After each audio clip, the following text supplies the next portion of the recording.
Good morning. Welcome everybody to our very first joint committee hearing for the 2021 session. This is a joint hearing between the Committee on Pandemic and Disaster Preparedness and Committee on Economic Development. I'm joined here by Chair Quinlan and the Economic Development Committee. So thank you very much, members. We have a couple of announcements before we start from Vice Chair Ida. Okay, because the morning hearings must adjourn prior to the noon 4 session, not all testifiers may have the opportunity to testify. In that event, please know that your written testimony will be considered by the committee. Please keep yourself muted and your video off while waiting to testify and after your testimony is complete. The Zoom chat function will allow you to chat with the technical staff, but please use that chat only for technical issues. If you are disconnected unexpectedly, you may attempt to rejoin the meeting. If disconnected while presenting testimony, you may be allowed to continue if time permits. Please note that the House is not responsible for any bad internet connections on the testifier's end. In the event of a catastrophic network failure, it may be necessary to reschedule the hearing or schedule a meeting for decision-making. In that case, an appropriate notice will be posted. And also, most importantly, please be respectful and courteous. Disruptive behavior may be grounds for removal from the hearing. Mahalo. Thank you, Vice Chair. With that, we'll move on to the first bill on this joint agenda, HB 723, relating to pandemic response. Signed up to testify on Zoom. First is HIEMA Administrator Luke Myers. And then following that will be Department of Education. Good morning, Chair. My name is Luke Myers. I am the HIEMA Administrator. We stand on our testimony in support of Bill 723 in support, and we are available for discussion as needs. Thank you, Mr. Myers. Next up, we have Department of Education Assistant Superintendent Randy Tanaka.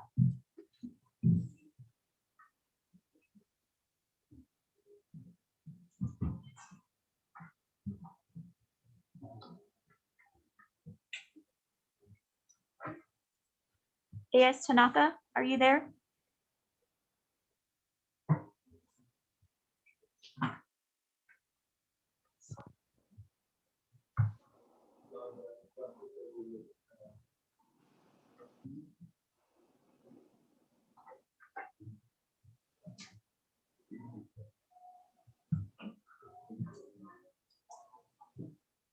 Okay, anybody else in the Zoom room on behalf of Department of Education?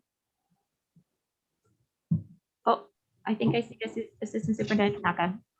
I'm sorry, folks. Aloha, Chair Ichiyama.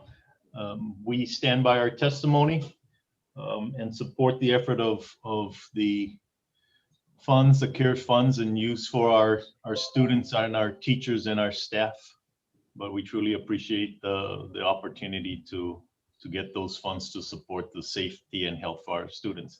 I'd like to also comment that our work with HIEMA has been a very good experience. They have done a great job for us in terms of distribution and consolidated and bulk buying. So we stand on our testimony. Aloha. Thank you, Mr. Tanaka. It's all the folks we have signed up to testify on Zoom. Members, any questions on House Bill 723? Okay, seeing none, we will go ahead and move on to House Bill 724 relating to emergency management.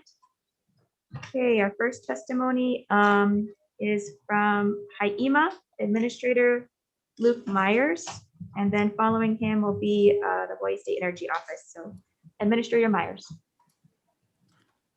Thank you, Chair. My name is Luke Myers. I'm the Administrator of the Hawaii Emergency Management Agency. We stand on our testimony for Bill 724 in offering comments. We are available for further discussion as needs. Thank you. Thank you. Next is Scott Glenn, Hawaii State Energy Office, and following him will be Brian Miyamoto, Hawaii Farm Bureau. So first, Mr. Glenn. This is Mark Want on behalf of Mr. Glenn from the Hawaii State Energy Office. Ichiyama and Quinlan. The Energy Office stands on our written testimony in support with comments. Thank you. Thank you very much. Next, we have Hawaii Farm Bureau. Good morning, Chair Ichiyama and Quinlan, Vice Chair Zeline Holt, and members of the committee. Brian Miyamoto here on behalf of the Hawaii Farm Bureau. Hawaii Farm Bureau will stand on its written testimony in support. We're just requesting that food and agriculture be added to the definition of essential workers. The governor, the mayors all had deemed agriculture and food essential during their proclamations and orders.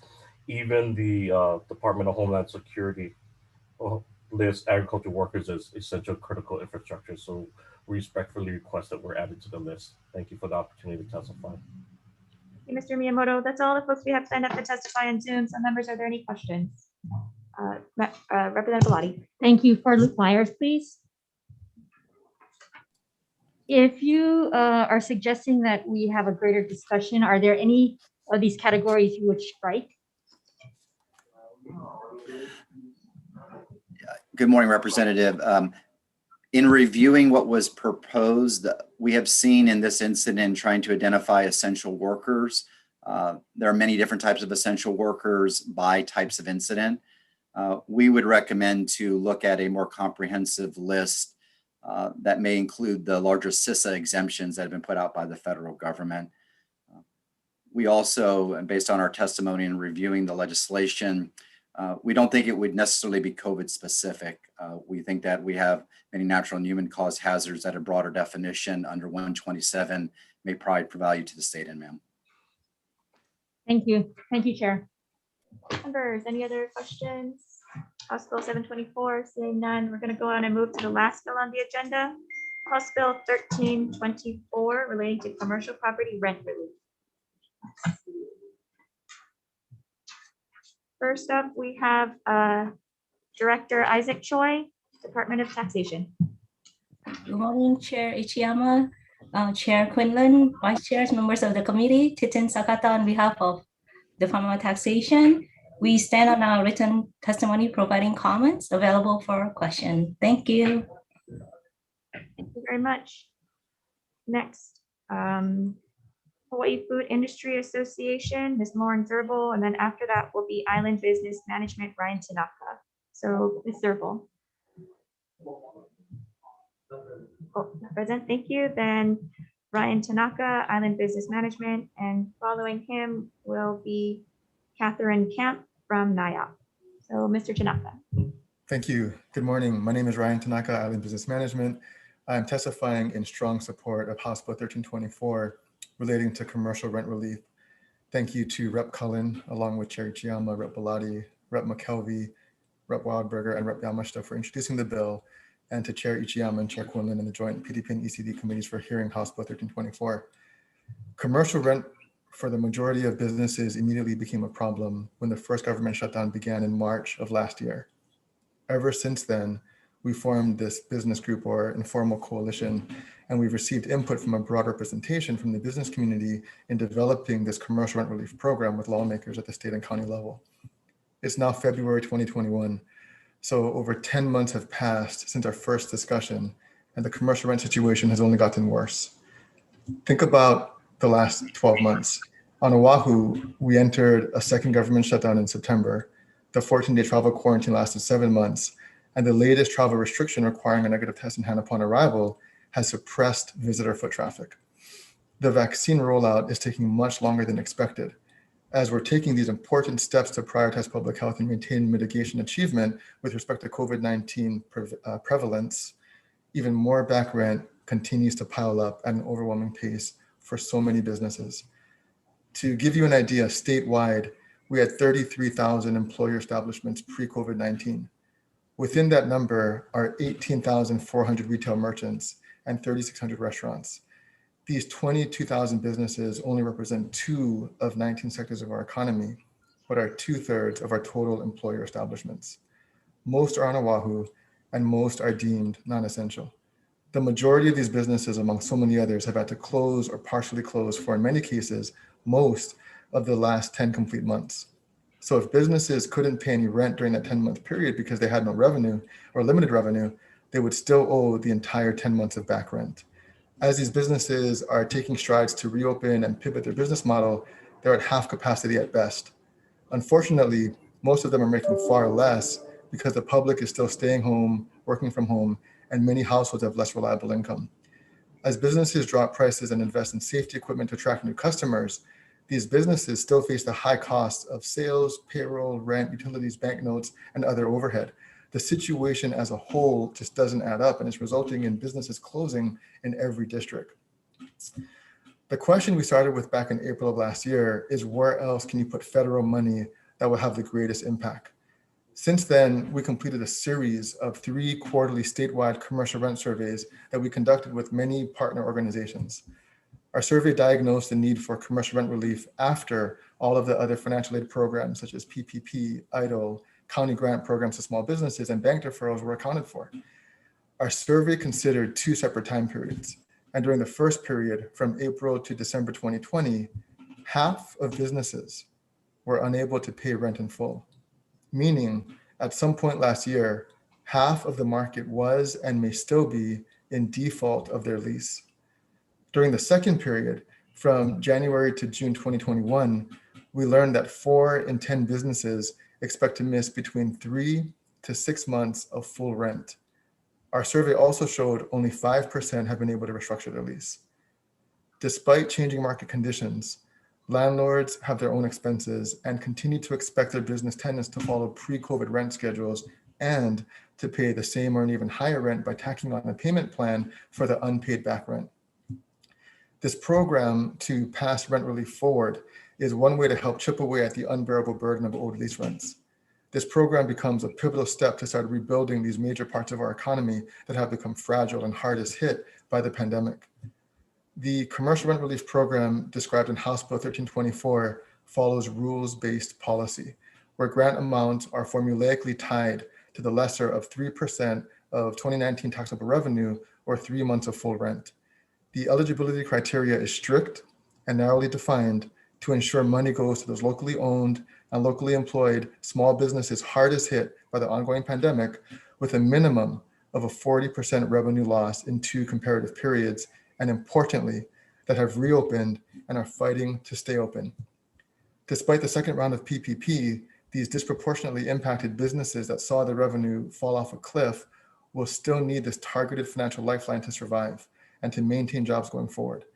We are anticipating the next federal relief package from Congress, and if monies are allocated to states, this bill would prioritize doing a carve out to support businesses in a way that provides a bridge so we can get commercial landlords and tenants towards voluntary resolution so they can negotiate out any lingering issues.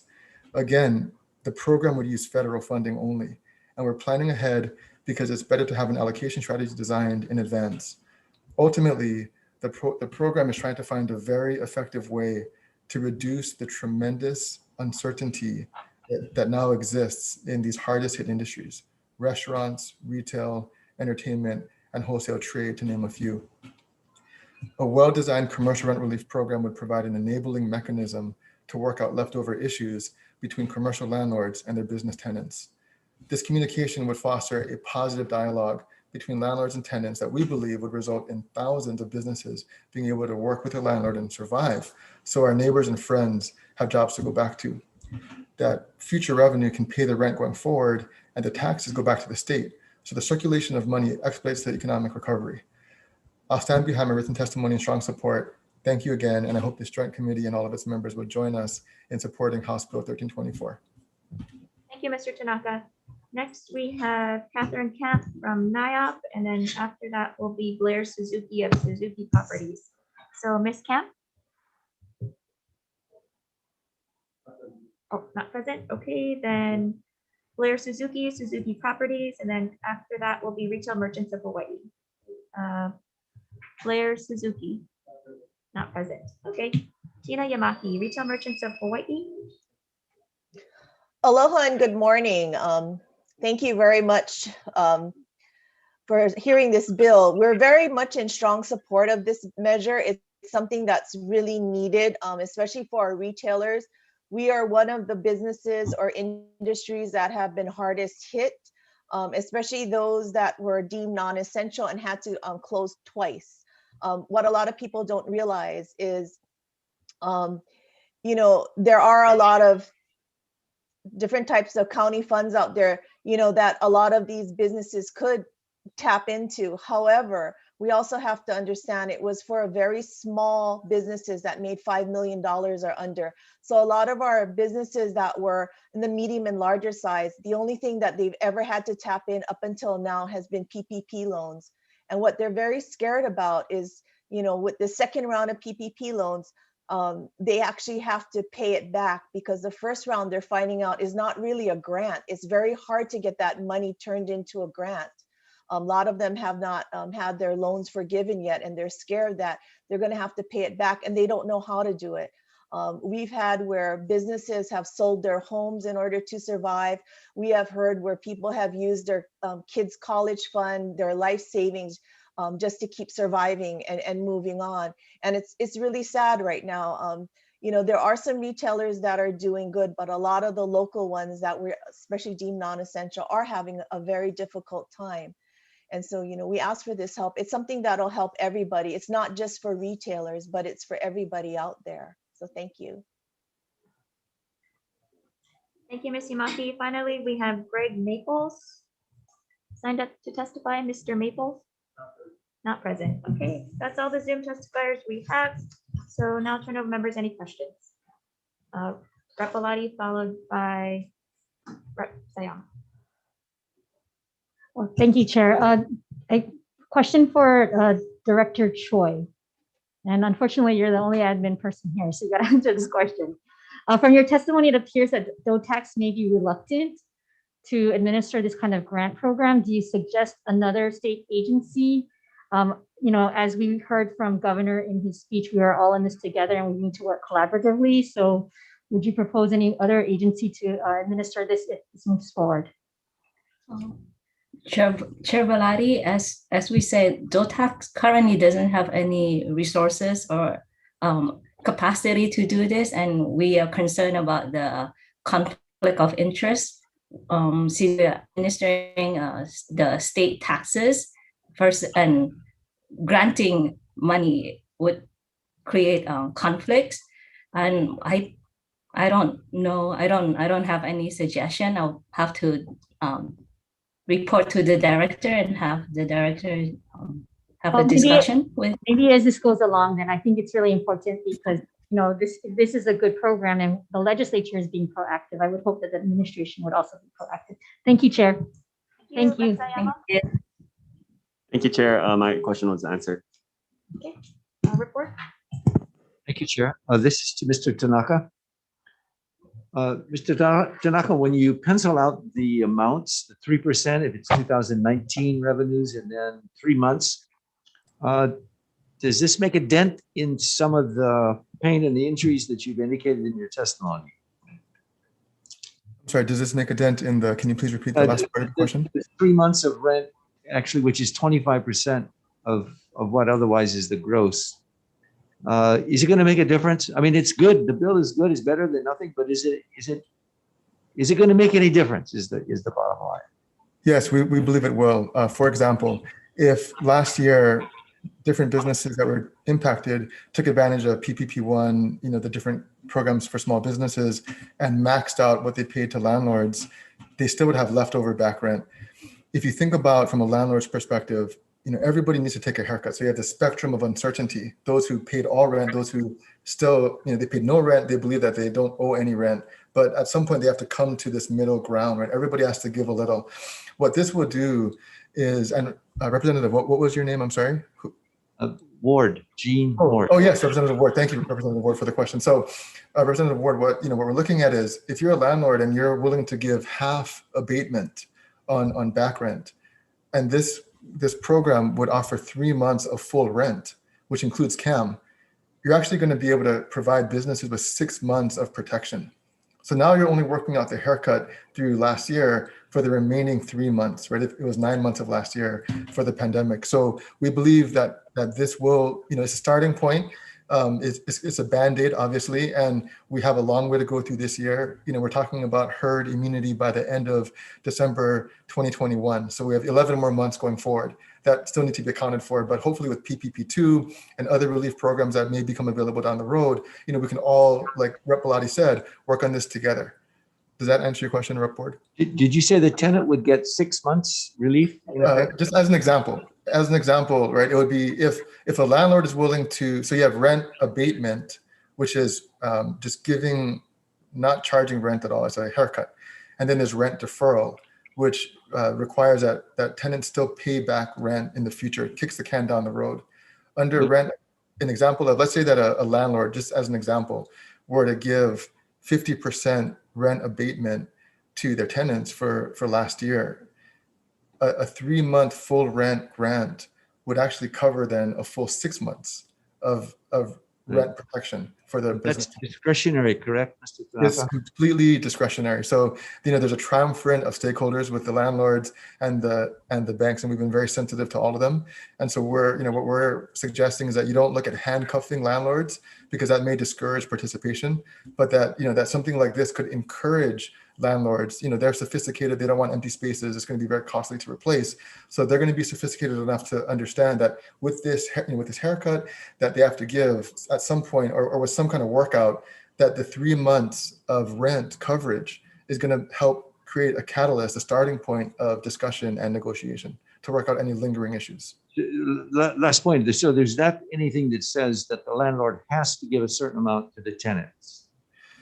Well, it's discretionary. Yeah. So Be clear on that. Thank you for your question. The way the money would work is it would be modeled after the state of Hawaii's residential rent relief and housing assistance program. And I was on a call with Rep. Belatti about this maybe about a month ago, understanding that model and why it would be effective. So the money would actually go to the landlord to fulfill its intended purpose. So there would be 3 months of rent. We're not asking that landlords forgive anything over and above that. We're not mandating them, but we believe that this will encourage them to do so. Okay. Thank you. Okay. Thank you, Chair. Board members, any other questions? Okay, just want to ask the members that are next door in room 312. If you have any questions, please speak up and announce yourself. I'll give you a minute if you have a question that you would like to ask. Okay, hearing none. Chair has a couple of questions for Mr. Tanaka. On your bill section 2, it talks about the types of owners that are qualified to receive this grant.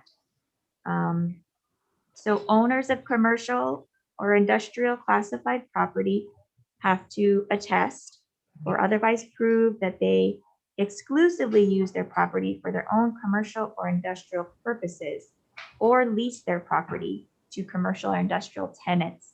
My question is, if owners are exclusively using their property for their own purposes, then that means they wouldn't have any tenants. So I'm not sure how that would qualify them to be part of this program.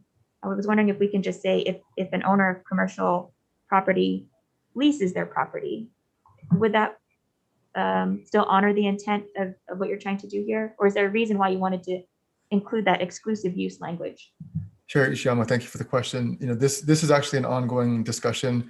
The feedback that we received from various partner organizations, and unfortunately, Lauren Bell wasn't able to provide oral testimony, but Hawaii Food Industry Association, it was an example, right? You have distributors, they may own their building, their land, they own their business, right? They're owner occupants.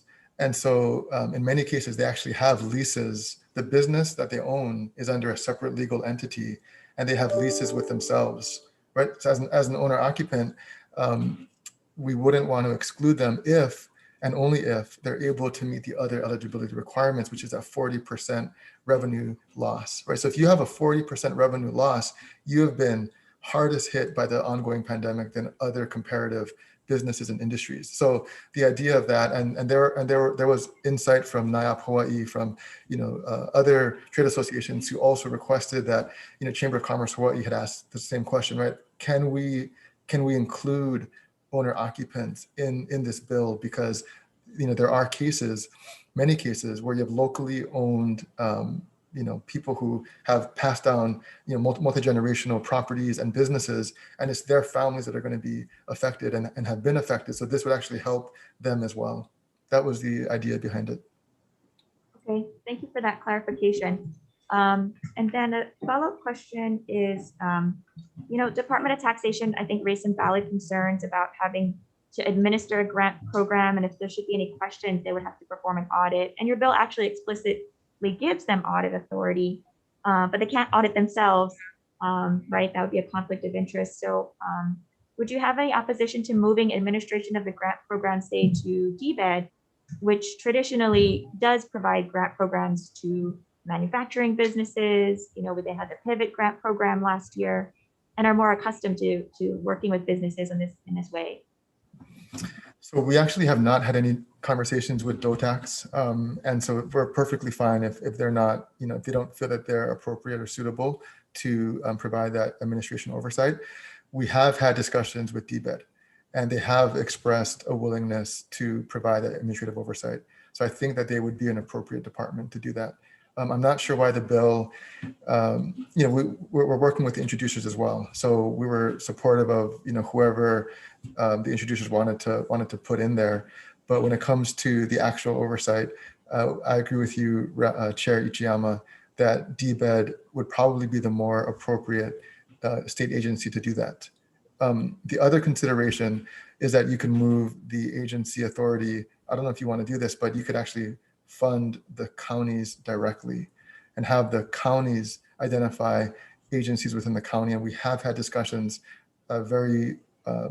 well, anyway, that's a separate conversation altogether. But the counties have expressed a willingness, especially Mayor Blangiardi has expressed a strong, firm commitment to helping with funding, with administration, with oversight, with whatever you may need. So, whatever you feel or the committee feels is best, we're willing to support and work with. Thank you, Mr. Taka. Those are my questions. I appreciate it. Members, any other questions on this bill? If not, then we are going to recess for decision making. Recess.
Good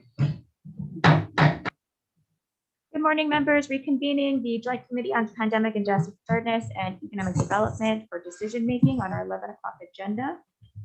Thank you very much, members, for this first joint meeting. We're going to start off with HB 723. Recommendation is to pass a House Draft 1 to defect the date July 1, 2050 and 10th amendments. Members, are there any questions? Any questions from 312? Hearing none. Vice Chair for PDP, House Draft 1. Chair's recommendation is to pass HB 723 with amendments. Chair and Vice Chair vote aye. Representative Cullen. Aye. Representative McKelvey. Representative Mizuno. Representative Wahlberger. She said aye. Aye. Thank you. Representative Woodson. Aye. Representative Yamashita. Aye. Representative Ward. Chair, your recommendation is adopted. Thank you. Committee on Economic Development, same recommendation. Members, questions, comments, concerns? Seeing none, Vice Chair for the vote. House Bill 723, Chair's recommendation to pass with amendments. Chair and Vice Chair vote aye. Representative Bolari, Aye. Representative Kobayashi, Aye. Representative Onishi, Aye. Representative Sayama, Aye. Representative Takayama, Aye. Representative Okimoto. Aye. Thank you, Chair. Recommendations adopted. Thank you very much, members. Moving next to House Bill 724 relating to emergency management. I think we had a good discussion on this bill. We're going to pass out a House Draft 1, and we are going to defer to July 1, 2050, spec amendments. Per many of the testimonies, we're going to add additional categories of essential workers. We're going to add commercial maritime workers, agriculture and food workers, energy workers, and we're going to clarify that the current definition of healthcare includes all healthcare workers and public health workers. PDP members, any questions? Okay, Vice Chair, House Draft 1. Chair's recommendations to pass HB 724 with amendments. Any reservations? Any no? Waterburger has reservations, please. Wahlberger. Any no's? Chair, your recommendation is adopted. Thank you, members. ECD, same recommendation. Members, questions, comments, concerns? Seeing none, Vice Chair for the vote. House Bill 724, Chair's recommendation to pass with amendments. Note in the presence of all members, do we have any reservations? Any no votes? Chair, your recommendation is adopted. Thank you. Okay, finally, last bill, House Bill 1324. We're going to pass out a House Draft 1, defect the date to July 1, 2050, text amendments. We're also going to say that administration of the grant program is going to be through DBED, and then clarify that if necessary, any sharing of tax information between DOTAX and DBED is allowable for the purpose of administering the grants. Members, PDP members, any questions? Okay, House Draft 1. Chair's recommendations to pass HB 1324 with amendments. Any reservations? Any no's? Chair, your recommendation is adopted. Thank you, members. ECD, same recommendation. Members, questions, comments, concerns? Seeing none, Vice Chair for the vote. House Bill 1324, Chair's recommendation to pass with amendments. Note in the presence of all members, do you have any reservations or no votes? Chair, your recommendation is adopted. Thank you very much, everybody. We are adjourned.